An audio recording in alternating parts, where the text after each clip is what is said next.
being homeless at 14. I was couch surfing, moving over from one friend's house, sleeping over for a few days. My mother was arrested. She was selling drugs. I wrote this personal statement and gave it to my guidance counselor for proofreading, and she just starts crying.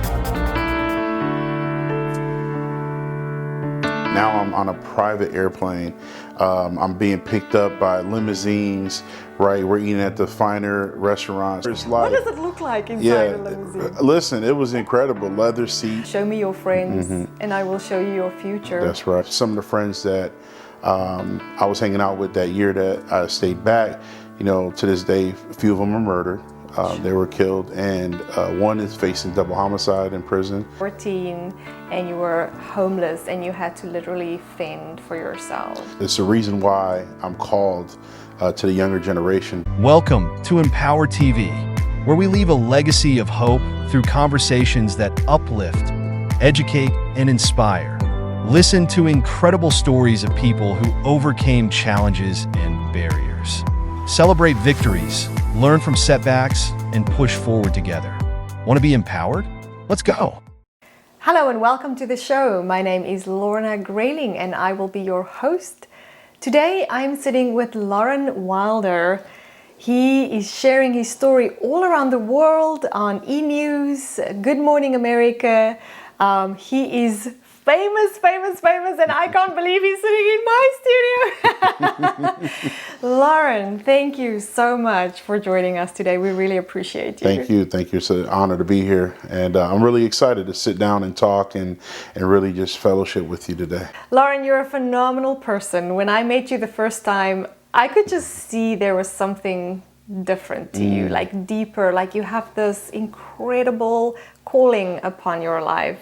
Wow. And you, I mean, you're going out there, you're changing lives, talking to the youth in schools, motivating people, and yet your life didn't start out this way, right? That's right. Take us back to when you were 14 and you were homeless and you had to literally fend for yourself. Yeah, so, it's the reason why I'm called to the younger generation, because it was just an instrumental time in my life, right? At 14 years old, being homeless at 14. And I wasn't homeless to the fact where I'm out on the streets, I call it, I was couch surfing, moving over from one friend's house, sleeping over for a few days until they caught on to it and said, hey, is everything all right at home? So I was able to open up. At 14, my mother was arrested. She was selling drugs, and not something she's proud of. And to this day, my mother and I have a great relationship. And it was just, not having an education, coming from Puerto Rico, and really just trying to figure out her way. She made some bad choices, and she paid for that, right? Yes. And my father wasn't involved. He wasn't in my life at all as well. So I was moving around from one friend's house to the other. Decided to move in one of my best friend's house. His mom had 13 kids at the house. And so 13. It was 13. So you were the 14th? I was the 14th, yes. Holy and it was smokes. probably a 4 or 5 bedroom apartment house, right? So it's up in Massachusetts, where the second floor and the third floor had 3 rooms, and that's where all the boys stayed. So it was 5 of us in a room, and you could just imagine what that was like, right? Oh my goodness. Wrestling, trying to see who's going to sleep on the mattress. But I can't imagine feeding all of those boys. So, Spanish family, Puerto Rican family. So it was a big pot of rice and beans, arroz con gandules, right? And, or white rice and some type of protein. But this woman was a single mother, and there was always food every night, every day. There was no. Now, when I played football, we would come home from practice. Maybe we get the scraps, or you miss out. But there was always something. You lose, right? That's it. That's it. But yeah, definitely some humble beginnings. But it built. That's where it started to build character. Yeah, you mentioned the football, and we're gonna get into that now because. Literally, sport changed your entire life, Absolutely. right? You were on the way down, to say the least. Absolutely.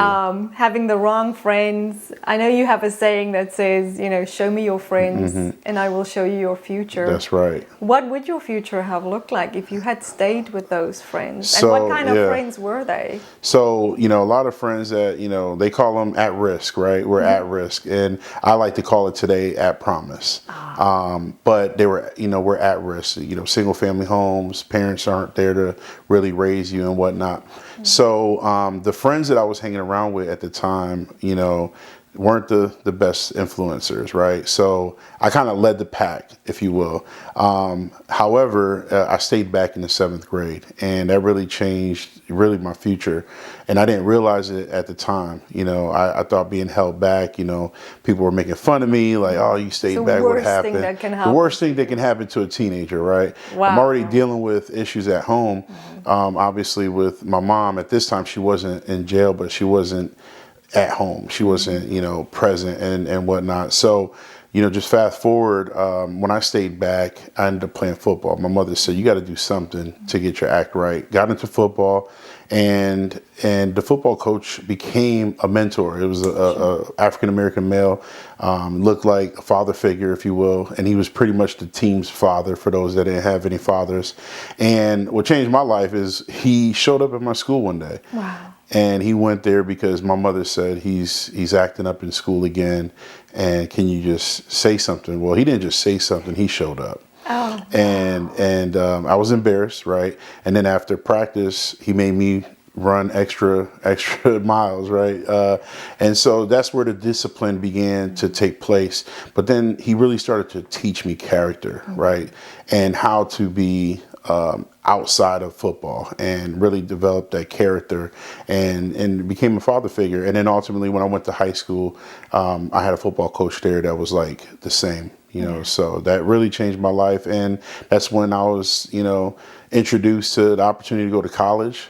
Oh, wow. And so for me, being the first in my family to graduate high school, I didn't think, college was a long shot, right? No one in my family graduated high school. So it was like, go to college was just seemed impossible. But the football coaches said, no, you're that good that you can actually go and go for free.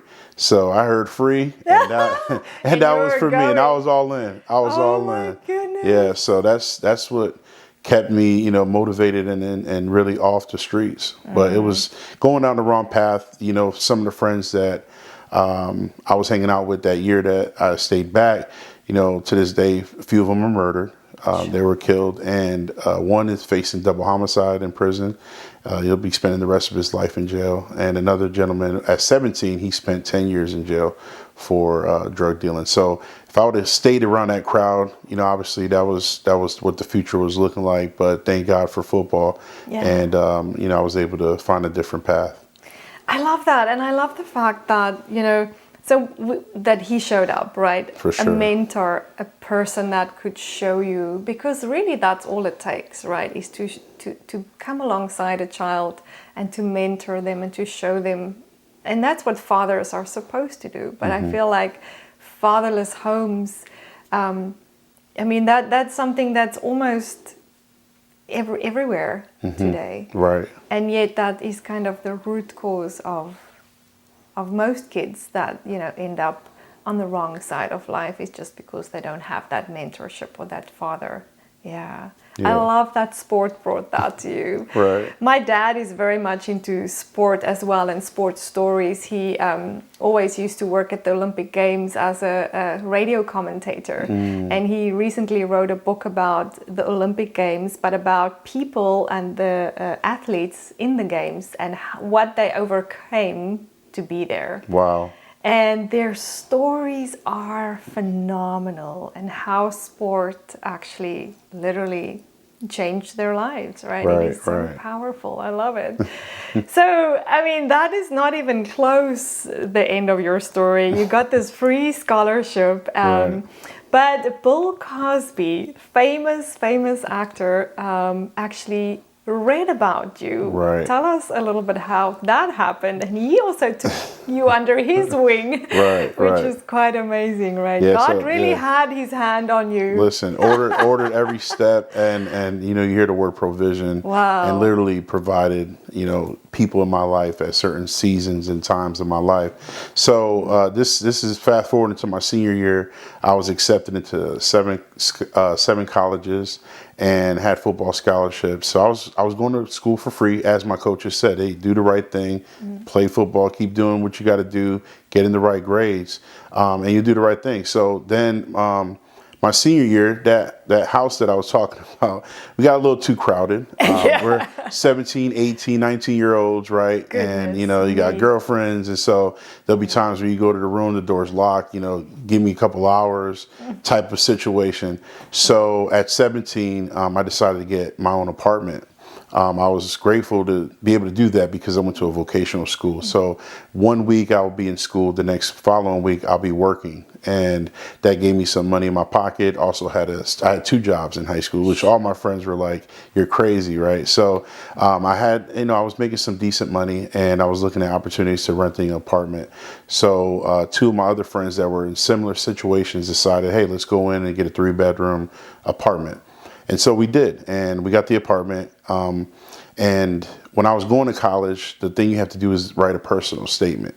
And so, remind you, I went to a school that was didn't have the best education. So my education level, I was doing great in school, had good grades, but my level of grammar and whatnot wasn't high level. So I remember listening to one of the advisors at UMass, and she said, write your personal statement, and if you've been through any adversity, write about that.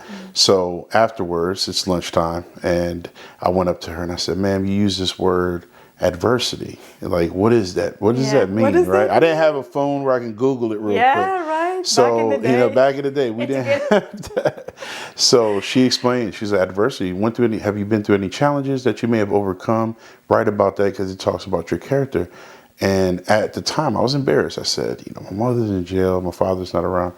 I said, but let me just see. So I asked her, I said, what if your mother was in prison and your father's not there and you have your own apartment? Is that adversity? Wow. And she looks at me and says, absolutely. Like, is that your situation? Right, you're in high school. So that's where it starts. So I wrote this personal statement and gave it to my guidance counselor for proofreading, and she just starts crying.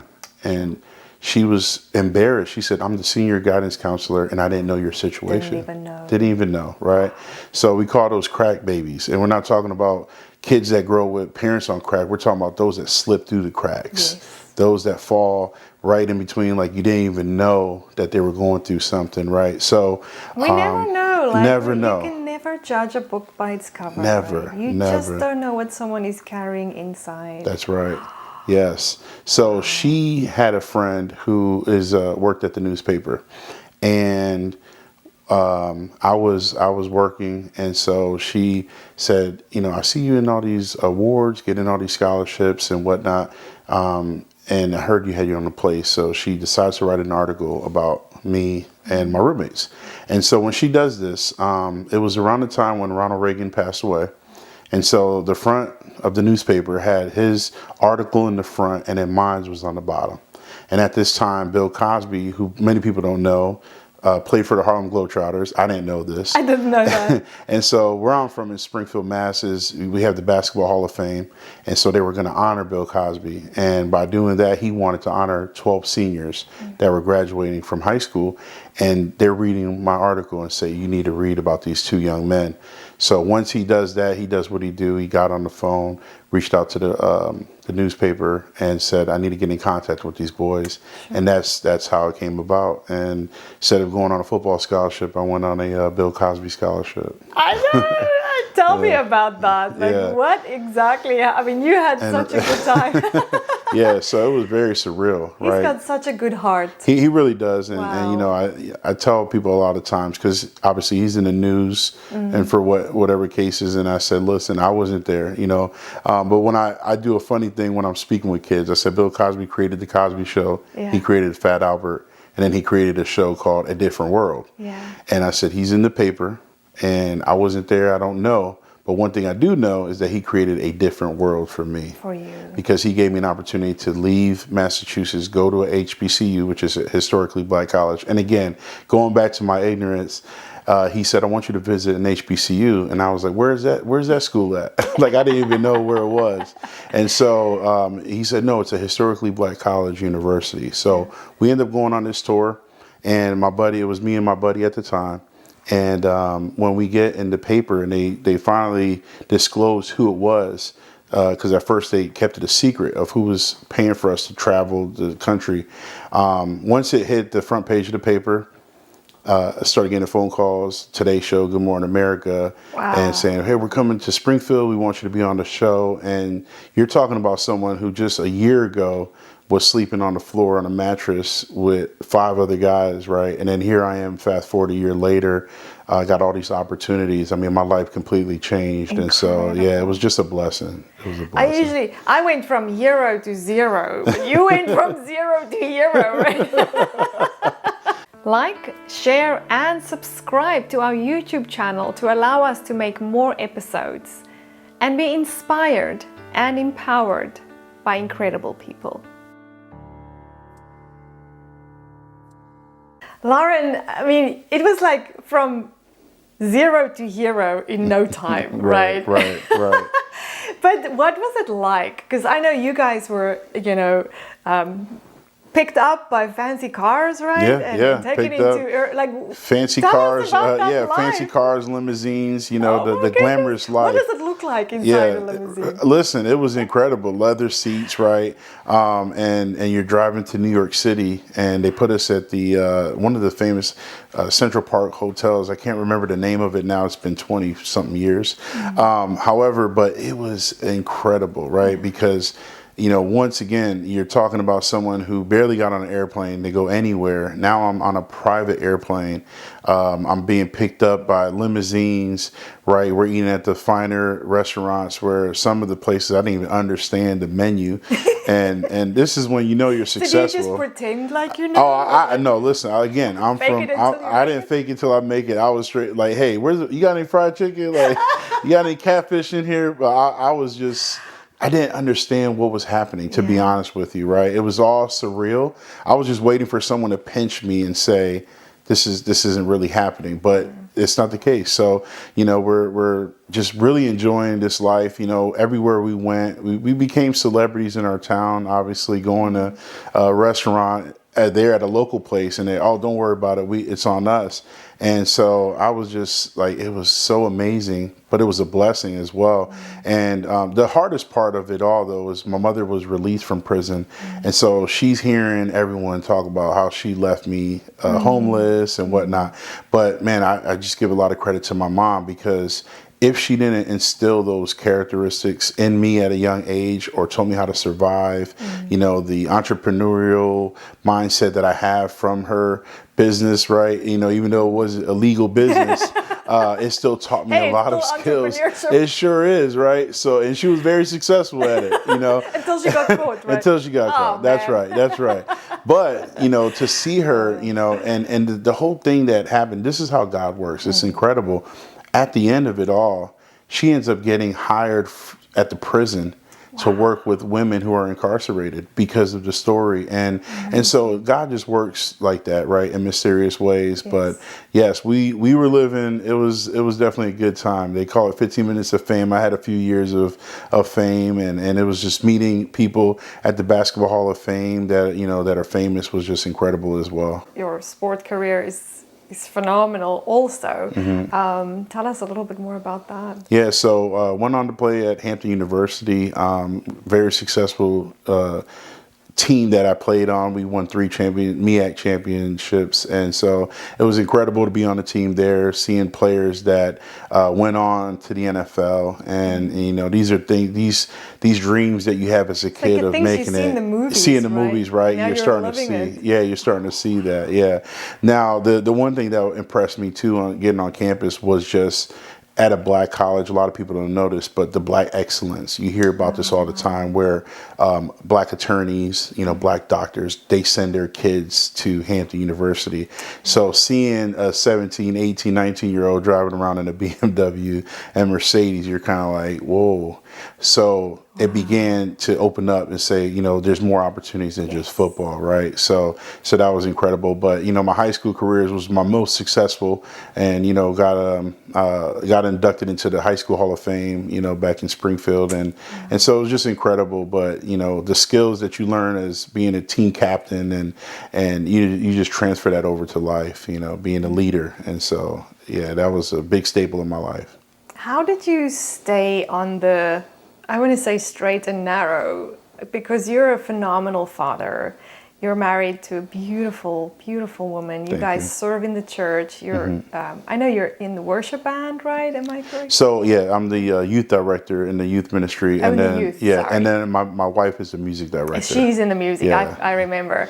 Yeah, because a lot of times people, when they taste fame like that, especially if you come from, I wouldn't say nothing, but from hardship, right? And all of a sudden life is just opened to you.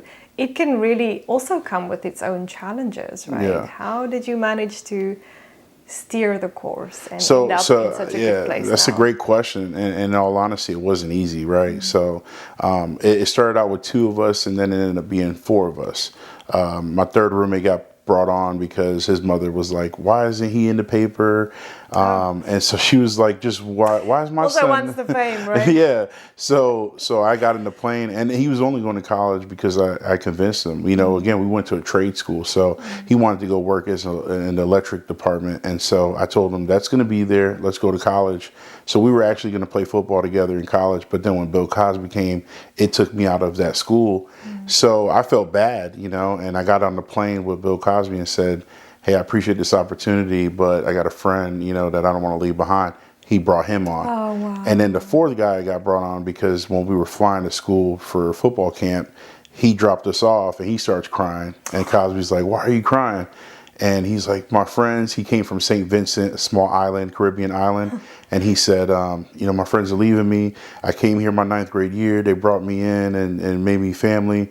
And next thing you know, Cosby said, get on the plane, you're going too. Wow. So it ended up being 4 of us, but it wasn't easy. Again, we went to a school, didn't have, a strong academic background. And so there were some challenges there. And then there were some challenges being away from home. You really start to, even though it didn't have a lot, you can go to someone's house and there's a home cooked meal, where you couldn't do that in college. So you really had to try to find your way. But how I stayed on track was just really knowing that I wanted more in life, knowing that God gave me this opportunity and I didn't want it to just go to waste. I started thinking about all the people who would rather be in my shoes, right, versus there's certain situations. So that kind of kept me, going forward. Conversations with Bill Cosby also helped. This man was putting hundreds of thousands of dollars for us to be in school, and I didn't want to let him down, right? Sure. So that kept me motivated as well. So out of the 4, only 2 of us ended up graduating, unfortunately. And so, but I'm just grateful that I was one, for sure. Yeah, right. Yes. But with hard work also. I mean, you really worked super hard. Yes. Having that kind of, training and doing the sport, staying in college and, having all that and still staying on course. I mean, that's so honorable. A lot of people get opportunities, but then, like you say, it doesn't always work out for various reasons. Right. And you worked hard. So Yeah. you Yes. deserve Thank it. you. So Lauren, you wrote this book. It's called Desire, Dream. Tell us a little bit more about Yes. where people can find this book and what it's about. I know it's about transformation, right? Definitely. Mindset, right? Desire to dream.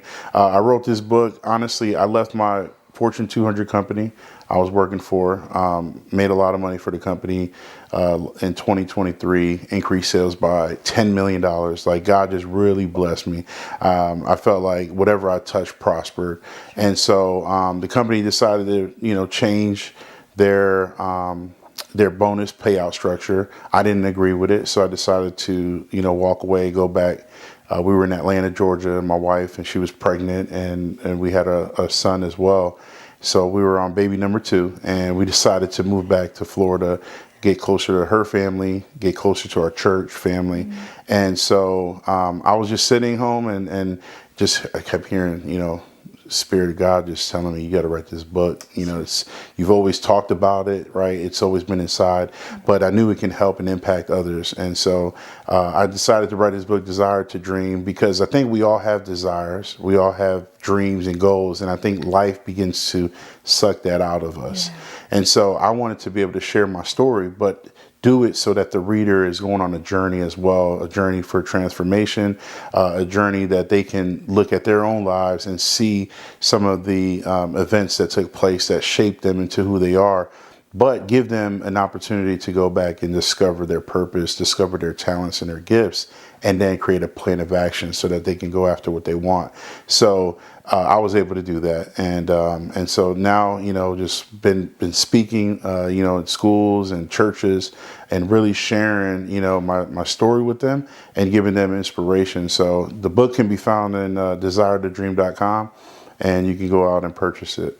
I love it. So where's your mom now? What is she doing? So my mother is back in Massachusetts. She's a proud grandmother. Oh, yay! She couldn't wait, right, to be a grandmother. But she comes down, 4 to 6 times a year. We fly her down and spends time with the grandkids. But she's very involved in her church as well. So, I think that's really what kept us together is, God and our relationship with God. The Bible talks about honoring your father and your mother. Yes. So despite the fact of whatever they did, I always honored my mother and honored my father. And with that, was able to really keep our relationship intact. I love that because a lot of kids are mad at their parents for mistakes that they made. But forgiving them and moving on and honoring them actually opens beautiful doors for us in for future, sure. Right? Yeah. Yeah. So, the Bible is a great book, first, right? And it has many stories. I think of Joseph all the time, and what his brothers and sisters did. And you see what he ended up doing, forgiving them and bringing them in. So there's a lot of examples in the Bible for us to really say, hey, we can apply this into our lives. Yeah. We may have been neglected. We may have been, mistreated. And some people, I speak across, like to your point, I've been in Africa speaking, in Kenya.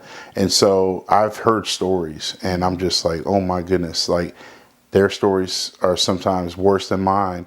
And how do I inspire and encourage someone that's going through those things? And it's only, God and his word and being able to pray and really allow the Holy Spirit to just help you, get through that process. Oh, amen. I totally agree. But yeah, that forgiveness is one of the most important things. It sure is. So I see so many people get caught up in unforgiveness and how that blocks their lives and it blocks the blessing that can be on their lives. Right. People sometimes think, well, why does things keep going wrong in my life, right? But when we really go and sit and search our hearts and make sure that everybody that's done things wrong to us and against us, that is it possible to release and forgive those people, because that will really make blessings flow in our lives. And it's a constant thing. Like every single year I go through at least a week, especially in the beginning of the year, and really ask the Holy Spirit to show me who this year has offended me, or is there anything that's stuck in my heart that I can just forgive, right? Just to have that. I just feel like it's a spiritual blessing that flows absolutely. in your life when you're free and and you have forgiveness. Yes. Yeah. They say forgiveness isn't really for the person that did it, right? It's for you. It's for you. To free yourself, right? Exactly. And so, I think, again, there's so many Bible stories that we can learn from, about forgiveness. You think about Jesus, just like how can he have a heart to forgive, and you think about this fruits of the Spirit, right? Forgiveness being one of them. So it is important for us to forgive and heal. And we see that in today's society. We've seen a lot of people that are hurt right? People that have been mistreated, and they're carrying this burden. And I remember many years has gone by since my mother and I thought our relationship was great. But then I got married, I realized, you know what? Maybe there's still some things that I'm holding on to. And it took counseling for me to really get through that. And I didn't know it was blocking me. So, you know, in order for you to truly forgive, right? You can't say you forgive somebody, but then at the same Gotta time, come you from still the have, heart. it has to come from the heart. Has to be all. It has to be true. It has to be true. And so sometimes that process, it takes time with counseling. It's so powerful. Yes. Lauren, you are amazing. I can sit with you for days, literally. Thank you. Thank you so much for joining us today. Absolutely. Appreciate you. Thank you. It was an honor. Well, that is it from me, Lorna Grayling and M-powerTV. If you would like to get Lauren's book, take a look on the screen right now. We will have the website there, and it will also be in the show notes. Don't forget to like, share, and subscribe to our episodes to allow us to make more. And until next week, goodbye.